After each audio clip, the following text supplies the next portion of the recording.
જિંદગીની અંદર ખાવા ન મળે એ દુઃખનું મૂળ નથી, પણ અવિવેક છે એ દુઃખનો મૂળ છે. માટે જેની જેવી યોગ્યતા હોય તે પ્રમાણે જ તેને બોલાવવું. વળી માણસની યોગ્યતાનો આધાર એના કુળ, વિદ્યા, તપ, યોગ, ઐશ્વર્ય, પ્રતાપ વગેરે ગુણો ઉપર છે. ગુણ ભેદને લીધે એની પાત્રતામાં ભેદ પડે છે. માટે જે મનુષ્યની સાથે સંપર્કમાં અવાય, તેની સાથે બોલવાનો પ્રસંગ જ્યારે આવે ત્યારે જે માણસ જેવા પ્રકારની પ્રકૃતિ ધરાવતા હોય તેવા પ્રકારે બોલાવવા તે યોગ્ય છે. ખ્યાલ આવે છે? દરેક માણસ અલગ અલગ પ્રકારની રુચિવાળા હોય છે. તો એ વ્યક્તિની રુચિને ઓળખાવીને એની રુચિની વિરોધમાં જ્યારે તમે વાત કરશો ત્યારે કજિયા કંકાસ જ થશે.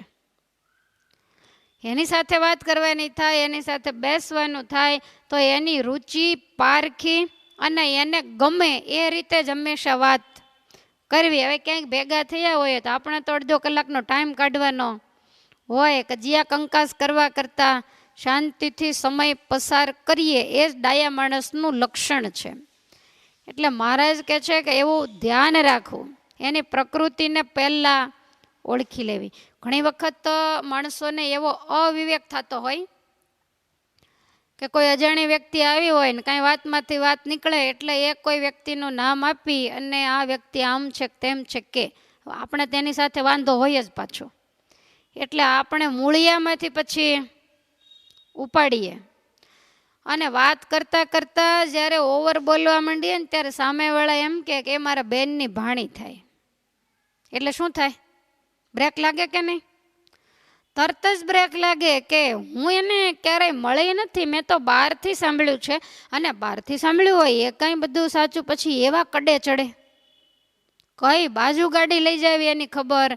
પણ પહેલાં વિચાર્યા વગર રોડે ગાડી ચડાવાય જ નહીં. પહેલાં જોવું પડે કે રસ્તો ક્લિયર છે કે નહીં, અને પછી અટવાવાનું થાય. અને પછી ગાડી પાછી ના વળે, કારણ કે તમે સાંકડા રસ્તે ઘૂસી ગયા છો. અને સામેવાળો ડાયો હોય ને તો એ તમારી કરામતને પણ તરત જ પારખી જાય કે હવે ગૂંચવાણા છે. એટલે એ વ્યક્તિ કોઈ પણ વ્યક્તિનું બોલતો હોય ને તો પહેલાં તળિયા સુધી તપાસવું પડે કે આને કોઈ સંબંધ છે, કયા કારણથી બોલે છે, આપણી પાસેથી વાત કઢાવવા માગે છે કે આપણે જેની સાથે વેર છે એ જ વ્યક્તિ આને વાત કઢાવવા મોકલ્યો છે. આ બધું જાણીને પછી જ વિવેકપૂર્વક એની સાથે વાત કરાય, નહીતર આપણે મુશ્કેલીમાં મુકાઈ જઈએ અને ખોટા કજિયા કંકાસ વગેરે થતા હોય છે. જો તમારે સંસારની અંદર કેવો નિયમ હોય કે અમુક આડોશી પાડોશી એવા હોય કે એ લગભગ બધા દિવાસળીઓ મૂકવાના જ કામ કરતા હોય. પછી તમે જઈને બેસો ને એટલે તમારા કોઈ વડીલ હોય, સાસુ હોય, અથવા તો તમારી સાથે રહેનારા દેરાણી હોય, જેઠાણી હોય, તો ધીમે ધીમે કરતાં એની વાત કાઢે અને પછી કે કાલે આવી હતી ને તો મને આમ કહેતી હતી. હવે એ રીતે કે એટલે તમારે એની સાથે આમ તો મન દુઃખ જરીક તો હોય જ, ભેગા રહેતા હોય એટલે પછી ધીમે ધીમે તમે એ વાત કાઢવા માંડો ને ત્યાં તમે બોળા પડીને કહી દો તો આનો તો ધંધો જ આ હોય, એને જ કંઈ માળા કરવાની હોય નહીં. એટલે તમે કહી દીધું એટલે એ જતા રહે ને એને બિચારાને ભરોસો કે આને મેં મારા હૃદયની વાત કીધી, વિશ્વાસ, અને તરત જ પેલી આવે ન આવે તેને ઘરે કહેવા જાય, આને કાંઈ પેટમાં તો રહે નહીં. એટલે એને તરત એમ કે તારા દેરાણી આવું કહેતા હતા. હવે આ તો કહીને એના જ ઘરે રહેવાય નહીં, અને ઘરે ગયા પછી બેયને થાય ઝઘડો, મન જુદા પડી જાય. એટલે આવા નારદ વેડા કરનારા દુનિયામાં બહુ જીવે છે. આનાથી હંમેશા સાવધાન રહેવું.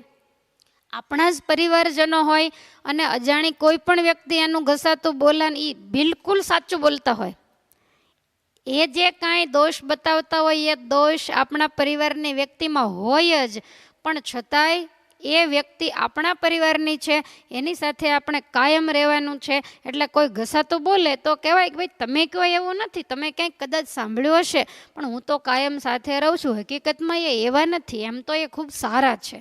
એમ કહીને તમે વાતને વાળી દેશો તો પેલી વ્યક્તિ તરત વાતને કાપીને આગળ નીકળી જશે કે આમાં પાણી મરે એવું નથી. એટલે બધા બીજાના ચૂલામાંથી લાકડા ખેંચી ખેંચી પોતાના ચૂલામાં નાખીને પોતાની ખીચડી પકવવા જ બેઠા છે. કોને શિક્ષાપત્રીની આજ્ઞાની પડી છે? માટે જે કોઈ આપણા હોય, અને તમે અખતરો કરશો ને તો તમને ખ્યાલ આવશે કે તમારા કોઈ પરિવારજન હોય, તમારે એને બહુ મેળ ન પડતો હોય અને ઘરમાં ટસલ થયા કરતી હોય, પણ એક વખત તમે ટ્રાય કરશો કે બહારની વ્યક્તિની પાસે તમે એનું જ્યારે સારું બોલવા માંડશો, કોઈ પણ વ્યક્તિ એના વિશે કહે એટલે સારું જ બોલવાનું, તો એની અસર સીધી તમારા ઘરમાં પડશે.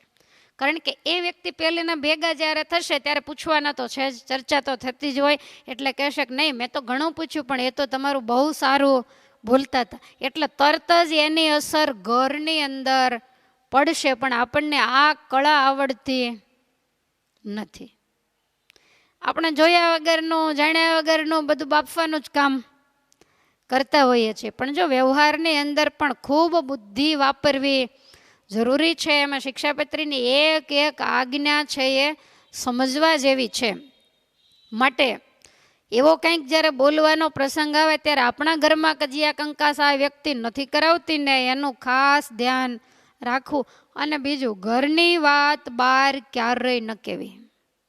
હા, તમારી કોઈ એવી અંગત વ્યક્તિઓ હોય, તમારા કોઈ એવા ગુરુજનો હોય ને ક્યારેક મુશ્કેલી હોય, કીધું હોય, એ વસ્તુ અલગ છે. પણ વિશ્વાસ રાખ્યા વગર જેને તેને ક્યારેય ન કહેવી.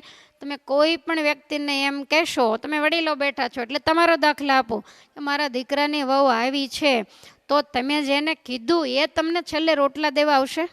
એ જેવી હશે એવી, પણ તમારે છેલ્લી જિંદગી તો એના જ હાથમાં રહેવાનું છે.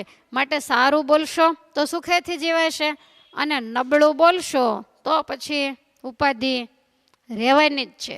એટલે આ વાત છે ને એ બધાએ શીખી રાખવા જેવી છે. આ વાત શીખી હશે તો સંસારમાં શાંતિ રહેશે. સંસારમાં શાંતિ રહેશે તો ભગવાનના ભજનમાં વધારે શાંતિ રહેશે. બાકી ઘરે સળગતું હોય અને તમે શાંતિથી ભજન કરવા ઈચ્છો તો એવું ક્યારેય પણ થવાનું નથી. માટે ભાષા ઉપર ખૂબ કંટ્રોલ રાખવો. જો એટલા બધા કડવા પણ ન થવું કે દુનિયા આપણને થૂકી નાખે, અને એટલા બધા મીઠાઈ ન થવું કે આખે આખા ચાવી જાય, એ આપણો ગેરઉપયોગ કરે. વચ્ચે બરોબર રહેવું.